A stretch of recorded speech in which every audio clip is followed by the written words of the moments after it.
Welcome to Off Hours, a conversation between Jon Edwards and Chris Manning. John, last time we spoke a lot about me and my origin story, and tonight we wanted to talk a little bit about how you got to where you are now. I think it's fair to say that the best description of you is that you're a watchmaker by day and an app developer by night. Does that sound about right? I suppose that does the job. How does one end up in the position that you're in? Because those are two very different businesses to be in. I guess it's no different than me ending up in jewelry making from being in IT, but you're actively doing both of these things right now, and they don't seem to be interrelated. So I guess the first question is how did you get into watchmaking? At what point did you make the decision that you wanted to start being a watchmaker? How did you go down that path and actually become one? Can't pinpoint a specific point in time. It's more of an organic process, as with many things in life. And of course, there are other things running in parallel with all of that as well. I'd say my earliest introduction to mechanical watches occurred one afternoon when I was just a few years old. I can't remember precisely how old I was, but I was old enough that I was doing some chores around the house. And while dusting some of the things in my parents' bedroom, I came across a box of old watches that my father had inherited from his father. Kind of opening that box and winding those watches up and watching them spring to life for the first time was fascinating. And I would say then that's when my curiosity in timepieces first took hold. A few years later, the 6th or the 7th grade, I did a project at school about Joseph Bombardier, who's a French Canadian who would eventually go on to found the company Bombardier. And I learned that when he was a child, he had repurposed old watches to create small wind-up motorboats and other novelties like that. And so I'd say my curiosity in timepieces was deepened a little further at that time. Up until that point, I have to admit, I had no idea of the distinction between quartz and mechanical watches. They were all just sort of the same thing. So I suppose I should explain for anyone listening who might also not be familiar with this distinction between the two. Two watches that might otherwise look identical on the outside can be very different. Quartz watches are powered by batteries, and they're regulated by tiny quartz crystals that vibrate tens of thousands of times a second. They're far and away the more commonly available type of watch that's manufactured today. Upwards of a billion or some obscene number like that are produced every year, the majority of which are coming out of China. Mechanical watches, on the other hand, are powered and regulated by springs, and they've been around for hundreds of years. And if a mechanical watch is properly cared for, it will continue to tick away and do its job for hundreds more years.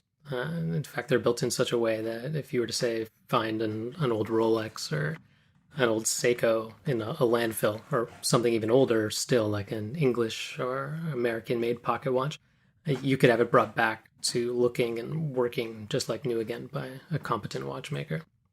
So quartz watches have been around for just coming up close to 50 years now, while mechanical watches, as I've mentioned, have been around for centuries.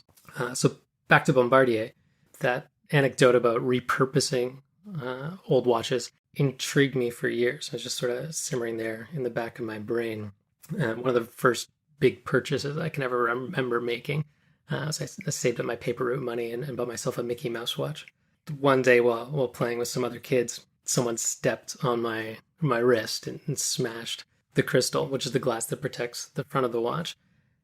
So I seized the opportunity to take this broken watch to pieces. Only I had no idea what I was doing. And what I found inside resembled absolutely nothing like what I had imagined Bombardier had encountered. And of course it wasn't, because it was a cheap quartz watch. And quartz watches didn't exist when Bombardier was a kid.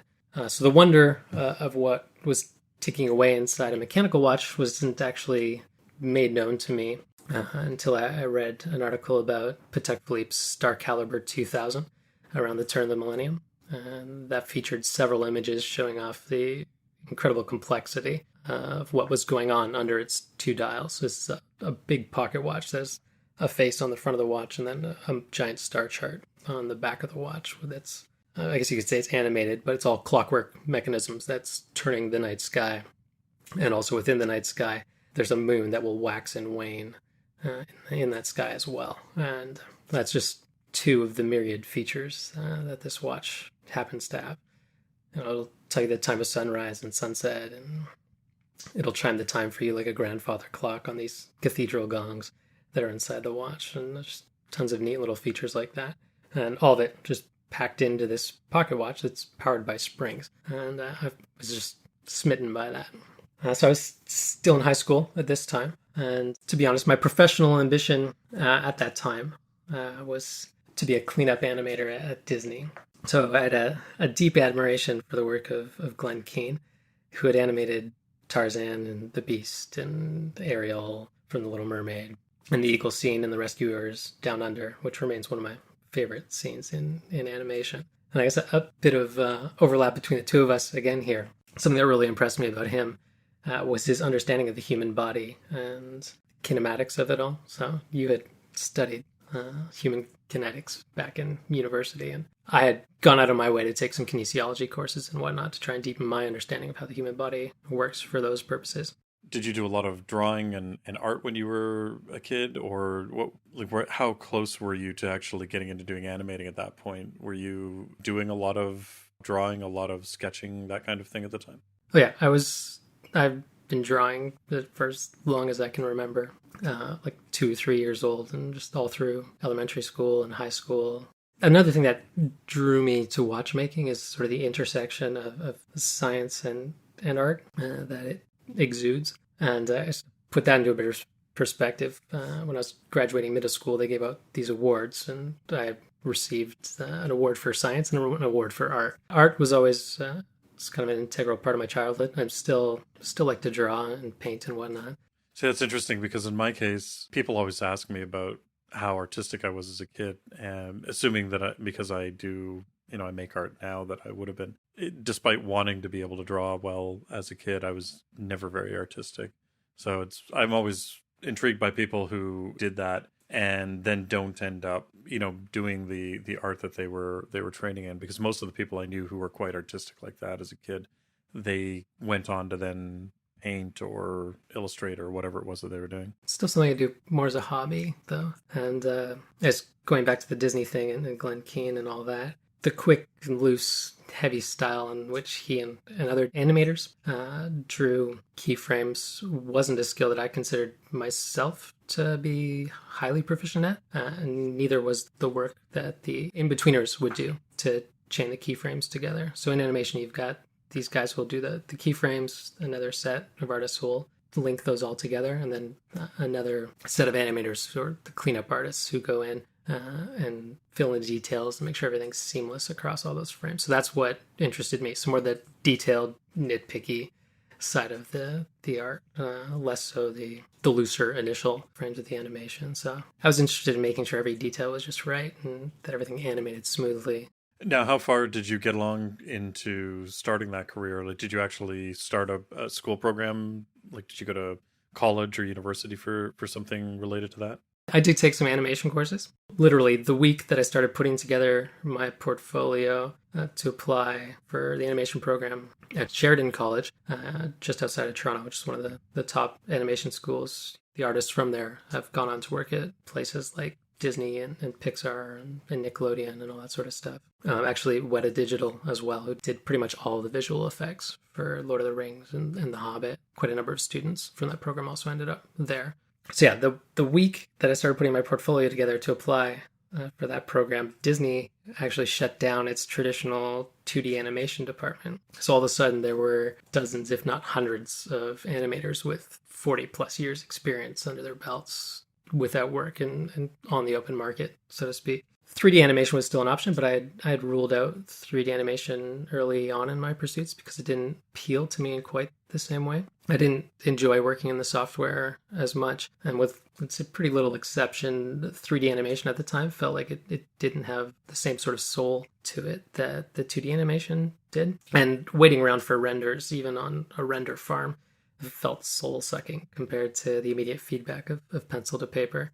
So I just kind of set those ambitions aside. I should say, too, like through all this, I'd explored a number of different career options up till that point. I had been introduced to the idea of job shadowing back in elementary school, which is basically where a student would spend a day following a professional in a given field of work. And I used that same basic framework to set up a number of opportunities to try my hand at different lines of work that were of some interest to me. And I owe a debt of gratitude to my mom as well for helping me set up a lot of these opportunities and make connections with professionals. So like animation was one of those things. Visual effects was another. DNA sequencing, accounting, sculpting, woodwork, telecommunications, horticulture, among other things. And watchmaking, of course, was one as well. However, it remained the only one of my curiosities throughout my youth that I wasn't able to satiate, as I was never able to find anyone who was practicing the craft. And anytime I tried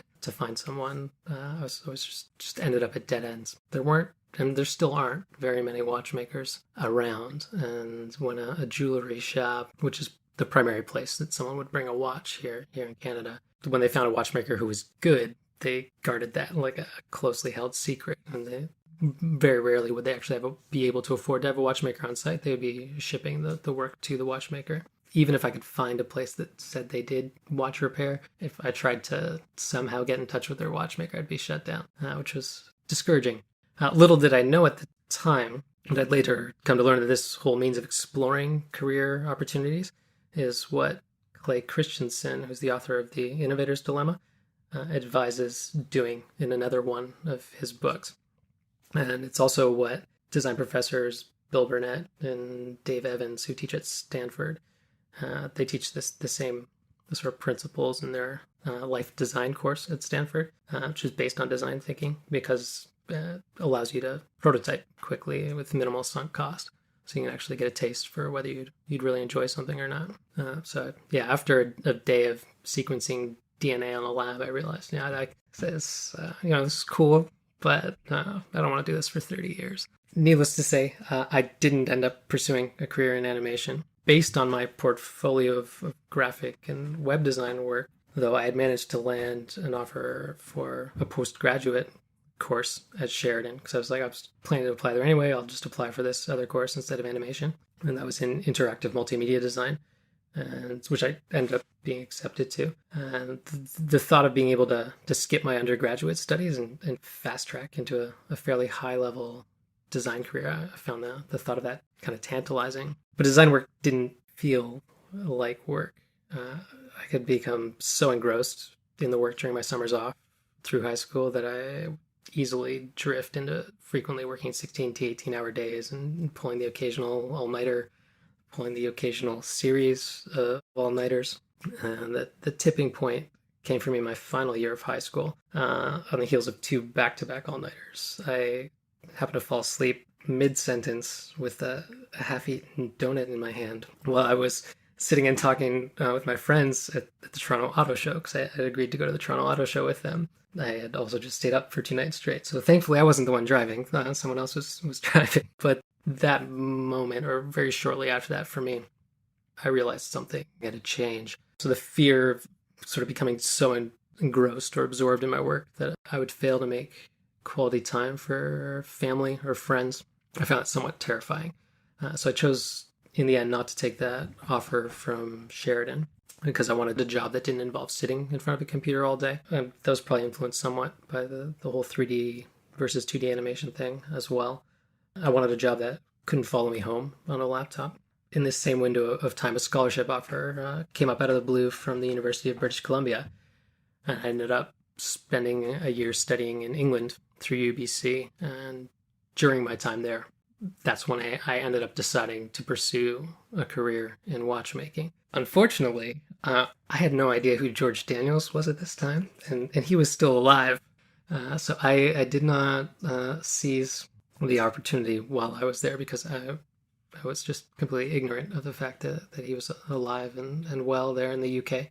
During that time, he was difficult to actually get in touch with. Everybody was trying to be his apprentice and trying to get in touch with him. And if there's a great documentary with Roger Smith, who did end up becoming his apprentice. I can't remember the name of it now. I believe it's just The Watchmaker's Apprentice. Yeah, I think you're right. It is The Watchmaker's Apprentice. It took him 5 or 6 years and a couple of watches before he was able to convince George to really give him the time of day. Somewhat ironically as well, where I was studying was Herse-Monceau, which was the former Royal Observatory after Greenwich. And that is actually the same observatory that Daniels had all the watches that he had tested at an observatory for chronometric standards. That would all happen at Herse-Monceau. So my time there, I actually learned quite a bit about astronomy and Britain's watchmaking and clockmaking legacy. Got to spend a bunch of time at the Greenwich Museum as well. The Worshipful Company of Clockmakers, which is the clock and watchmakers guild that's been around for centuries, has this incredible museum in London. And of course, while I was in England, I popped around to pretty much any watchmaker I could find to try and learn a little bit more. I didn't get too far there with that either. I was able to learn tidbits more, but not a whole lot. That's kind of the period of time when I first learned what an escapement was, figured out what jewels in a watch are, which are essentially just ruby donuts that the pivots of gears run in. Now, did you find that it was difficult to get in with watchmakers because they just didn't want you around? Like they didn't want to show what they were doing?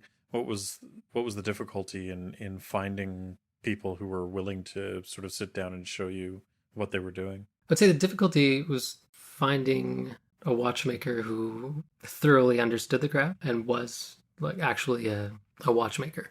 They would call themselves watch jobbers in the UK. So those primarily the kind of people I would encounter. So they would be doing quartz movement swaps and battery changes and crystal changes and things like that. So not really getting into the nitty gritty of taking a mechanical movement to pieces and restoring it or making replacement parts like a balance staff or a winding stem. I guess the equivalent in the car world would be the difference between a place that just does oil changes versus a full-on mechanic.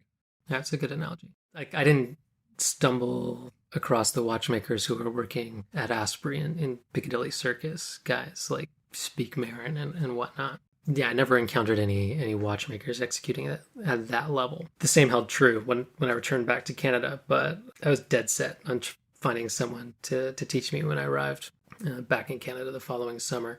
So I was based in Vancouver that summer, so I looked up watch repair in the Yellow Pages, which is a phone book for those who may have never heard of such a thing. I like to refer to it as it's an outdated Google search. That's an apt way to put it. So I traipsed all around the city. I knocked on every single door of someone who said that they worked with watches. Of all of them, just a little over a dozen places. I'd say 3 of them worked with mechanical watches, maybe 4. I can't recall precisely offhand. This was years ago now.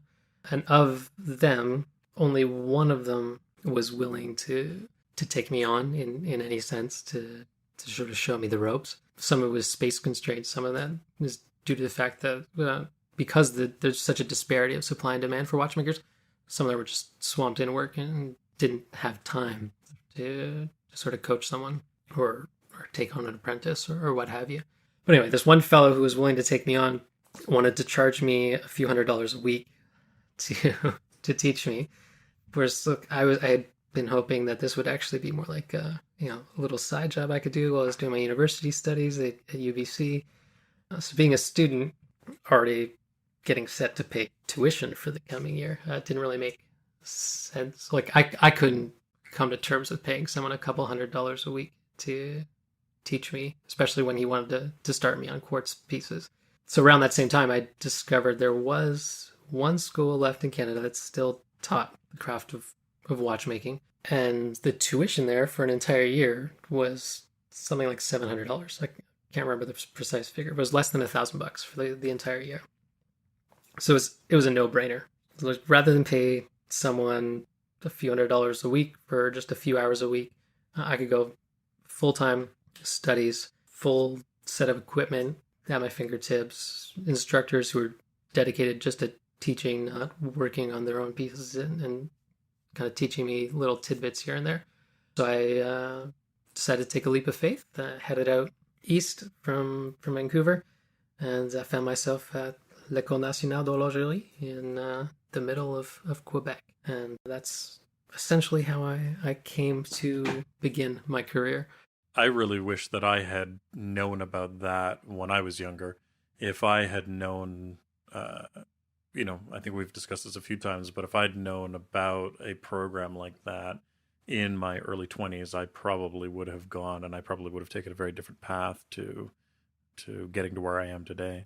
Yeah, I'm very grateful to have come upon it because the tools really are so specialized, and the skills you've got to hone. It's really hard to do it. It's not impossible, but it's difficult to do it of your own accord, and it would be quite costly to acquire all the different tools. From there, I worked at a museum right out of school, and then from there worked at Swatch Group's headquarters here in Canada, working primarily with Tissot and Omega, but also having the odd Rado or Longines and other pieces cross my bench, and even the occasional Blancpain, things like that. And then from there, off to Rolex, and then eventually settled here in Ottawa. And that's the nice thing as well. As when I was first researching the craft, I discovered that as a watchmaker, you can pretty much choose to live in any city you want, and you'd be able to find work. So it was a nice upside as well. There were various stats and things I had read back when I was sussing things out during my time in England, and just seeing the incredible shortage of skilled watchmakers around the world.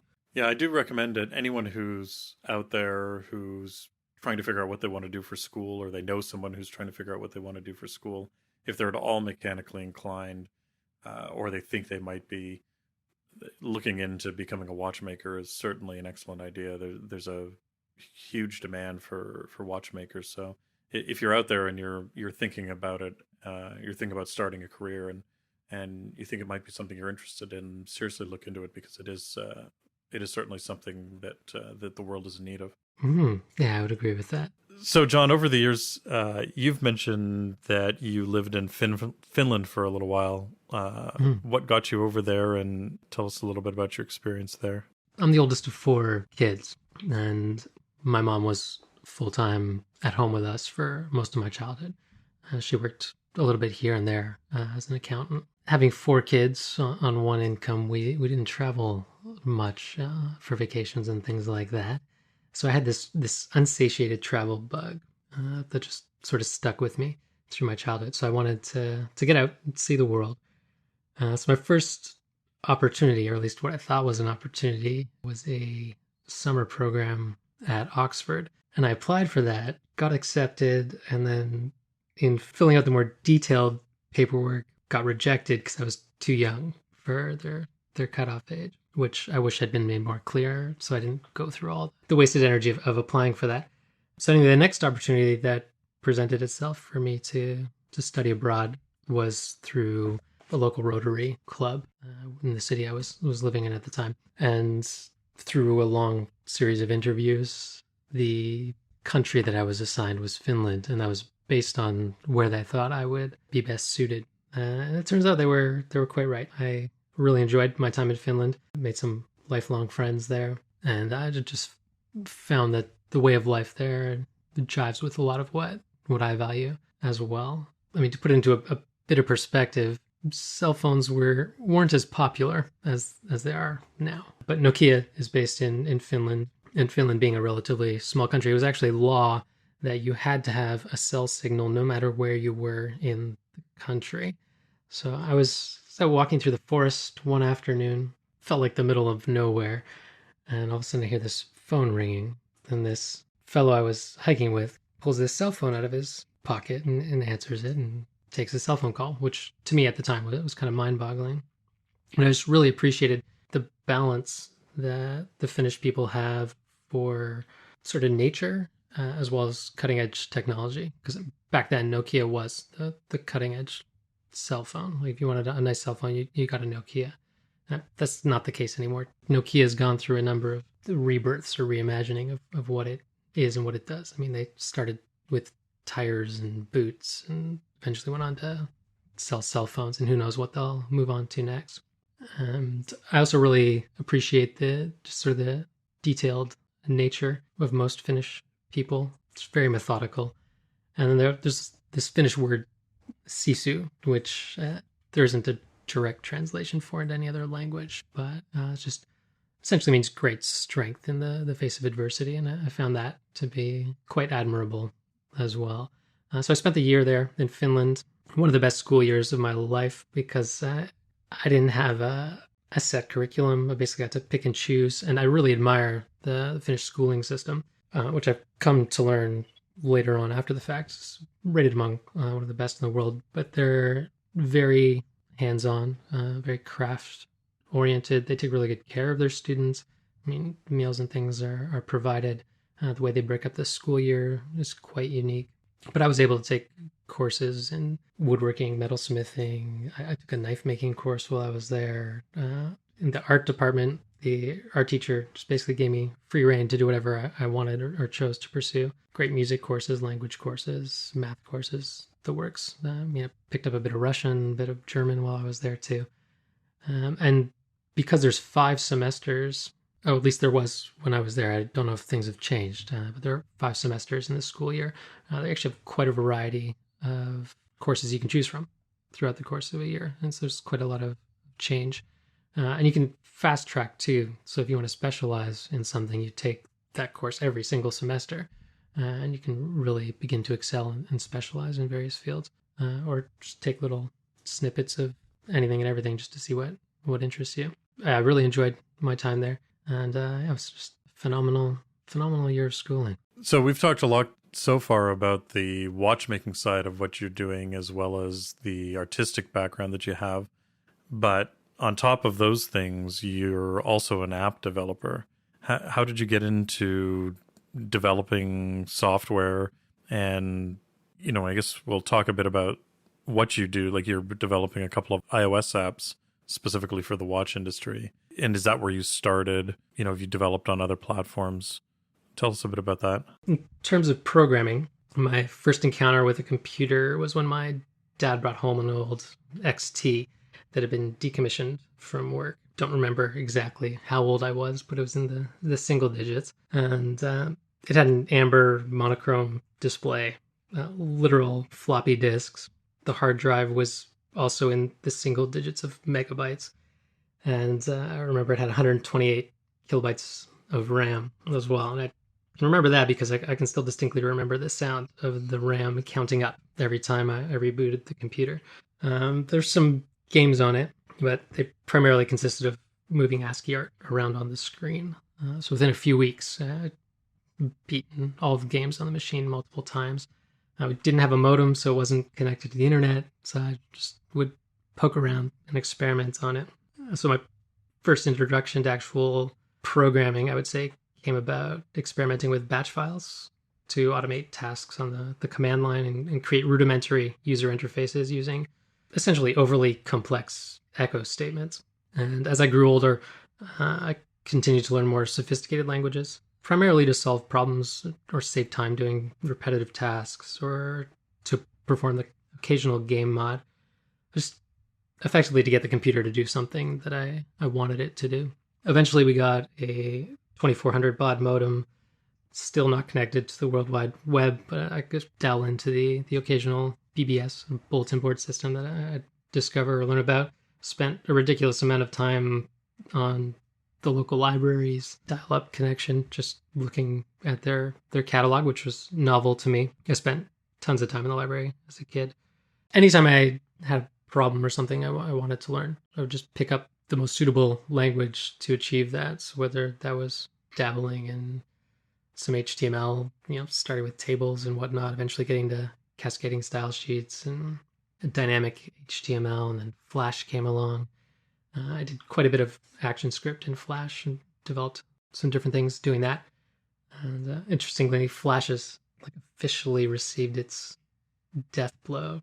I was going to say Adobe just issued the death sentence for that. It's dying, I think, in 2020, which I can't believe they're still going to drag it out for another 2.5 years. But anyway.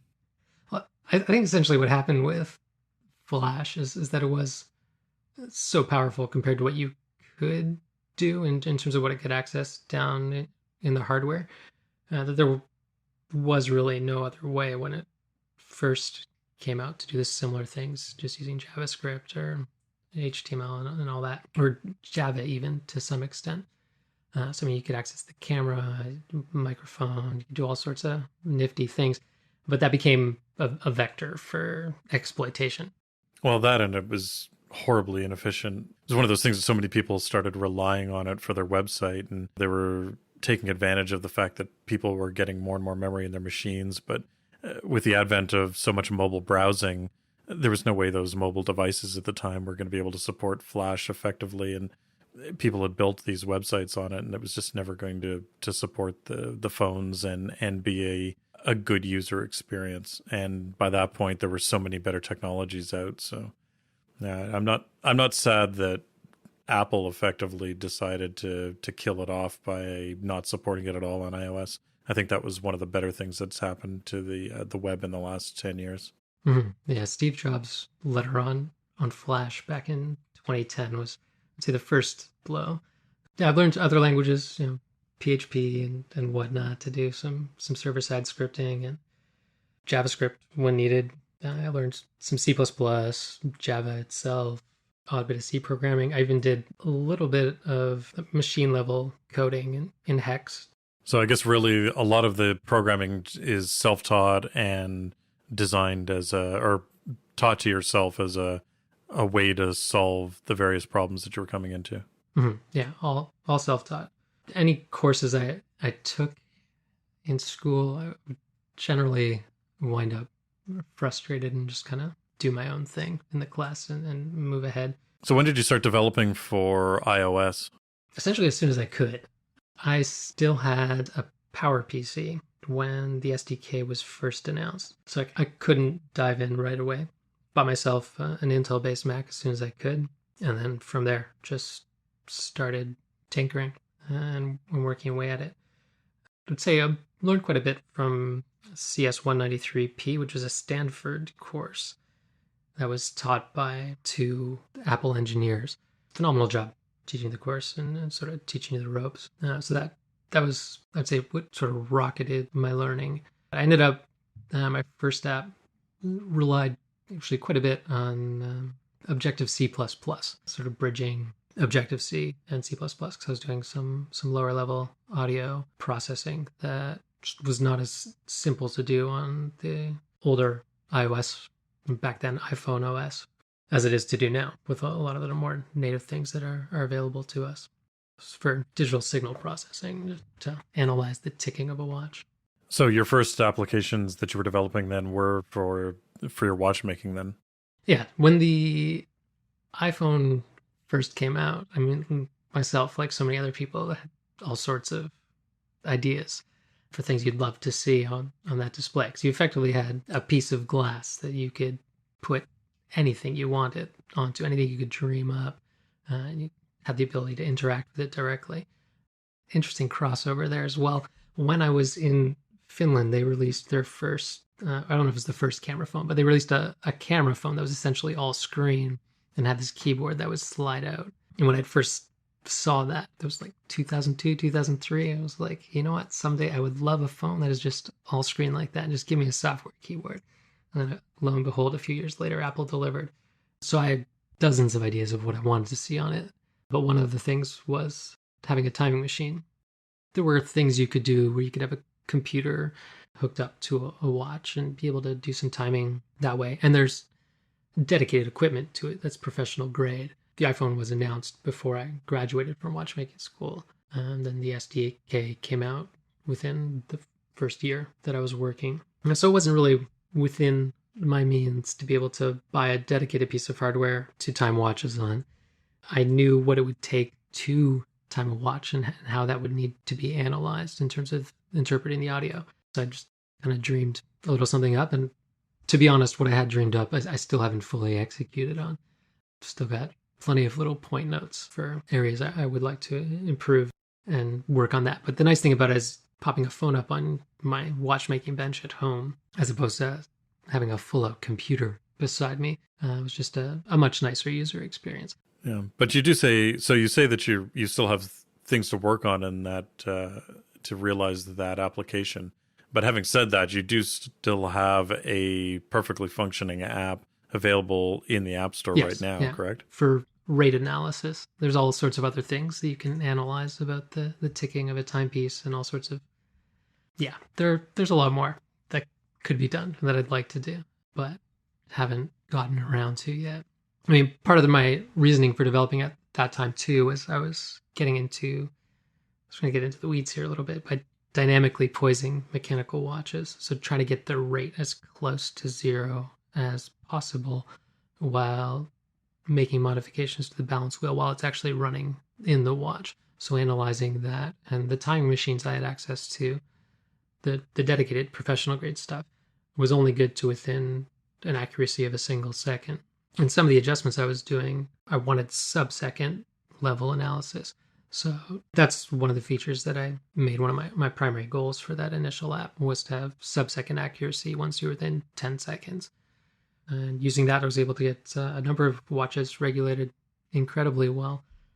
Funny enough, little did I know that customer support for this app would eventually lead me to develop another app that has proven to be even more valuable in achieving this goal, because it actually analyzes real-world use of the watch, not isolated measurements in a clean, pristine environment, but actually taking measurements from the watch itself while it's being worn in day-to-day use, noting trends there, and then being able to make small adjustments based on those trends.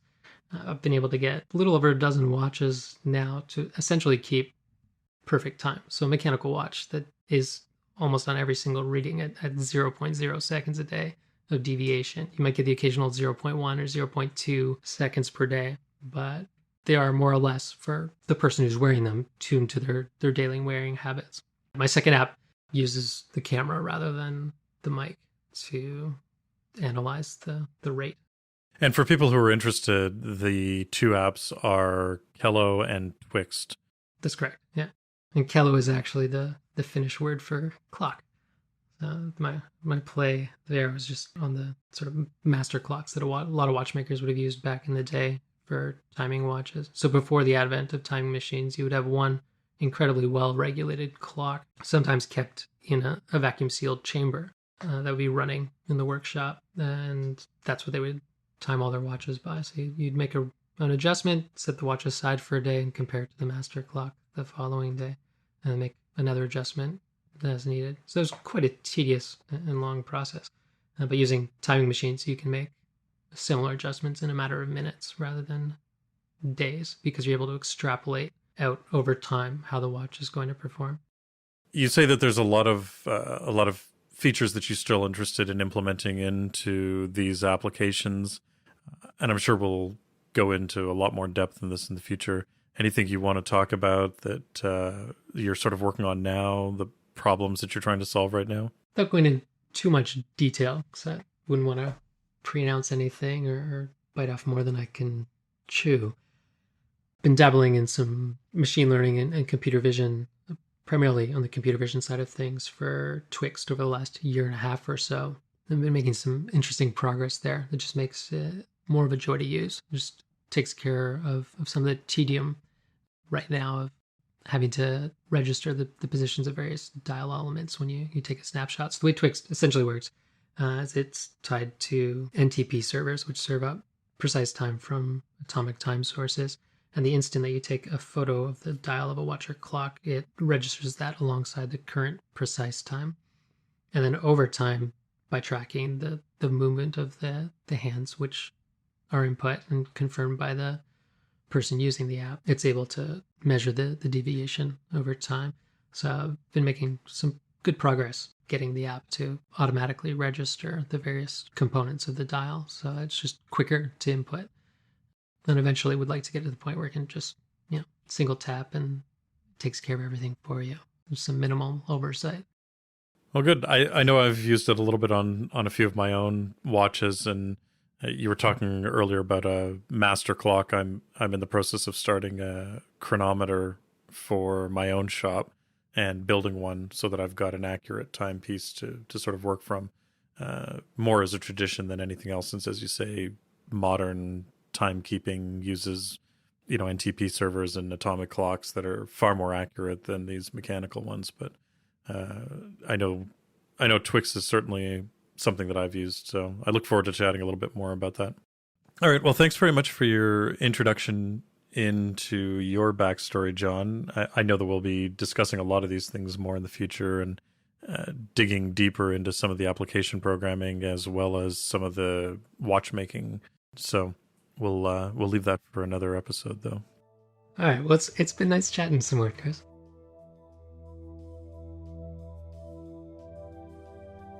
Thanks for listening to Off Hours. You can find detailed show notes at offhours.show. If you'd like to keep up to date with the show, follow us on Twitter @offhours. Jon can be found on Twitter @UnderTheLoop, and Chris can be found on Twitter and Instagram @silver_hand.